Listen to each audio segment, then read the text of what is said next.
That was the worst thing. Was that we at Comic-Con, the co-creator of Rick and Morty, Justin Roiland, and his friends Alex Hirsch, and I can never remember the third guy's name because it's like I don't want to get it wrong.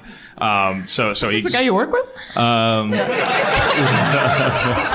They had a party on this yacht, and like they just fuck it. Why not invite everyone from Game of Thrones? And like every fucker showed up, like every single goddamn throne ever in the game.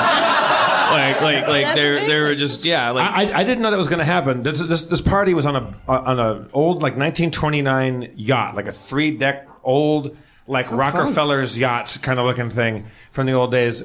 And you know, it's our nerd comedy and animator friends hanging out. And I'm around the bend and I see a guy that I recognize.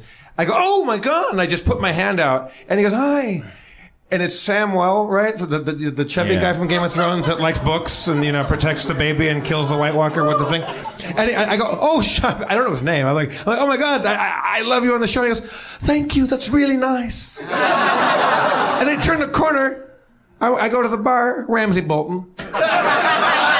That was the most freaked out one. Are you a Game of Thrones person? No, I'm not. Okay, but you're like an incredible sport. You're like that's pretty great. Oh you're my like God, really crazy. That guy. I mean, aren't there like 32 cast members on that show? yeah. And on all their names are like Yaman Yuban. You know, they're not. No one's like Mike Steeldick. Like so that you can just remember. It's like Dinklage and that's it. Like everybody else is like Yerman Sherman Germs. Actually, that would be easy to remember. Yerman Sherman Germs. But I was going to say the tough thing was because, you know, they're fancy. They're from an HBO show. They're from the most watched thing ever. They're like nerd royalty.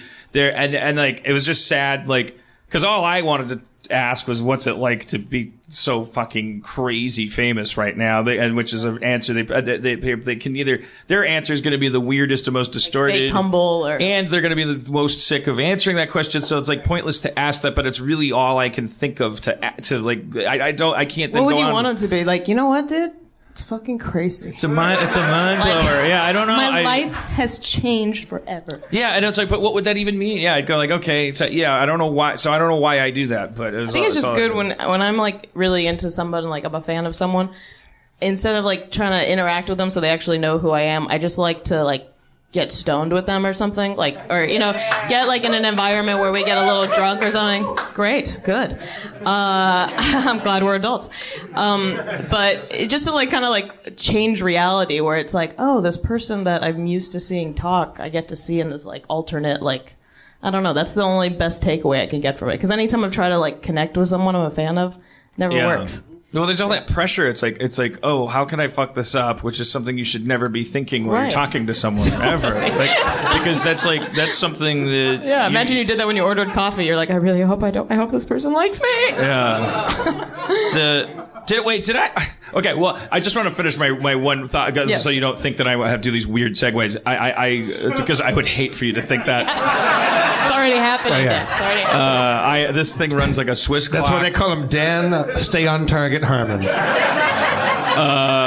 I just wanted to connect those dots. So the bummer was that in the midst of all of that humility and fanboyishness that I was feeling, like the only other thing for them to talk about was like, so Trump, you know, and it's like, I don't want Sir Davos like to having to worry about that shit.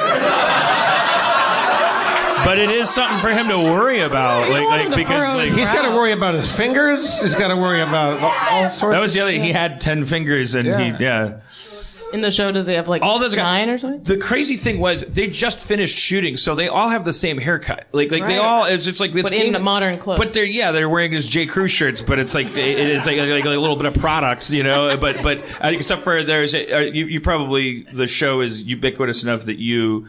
Are you familiar with the image of Varys, the bald eunuch? Like he's kind of portly. Like I feel like I am now. He wears like a big robe. I don't know. I was just figuring maybe even in memes you would have encountered this image of this guy. Like he's the master of gossip and sabotage and subterfuge and relies apparently on a network of underage children to I don't know. Wow, this show goes deep. And he can teleport sometimes, but not. Yeah, that dude goes, "Yeah, I'll be right back," and he's across the entire planet. But anyways, he's just suffice it to say, the guy he's like he has three things about him that make him recognizable, and he was the one guy because it was tan Varys with like a full head of hair, so he wasn't getting fucked with at all. He didn't have to answer any of my dumbass questions. He probably was sad about that too. Yeah, he's got it made, man. Like that's what you want. You want to play a character that like has an eye patch or something, so that you can detach yourself. Totally.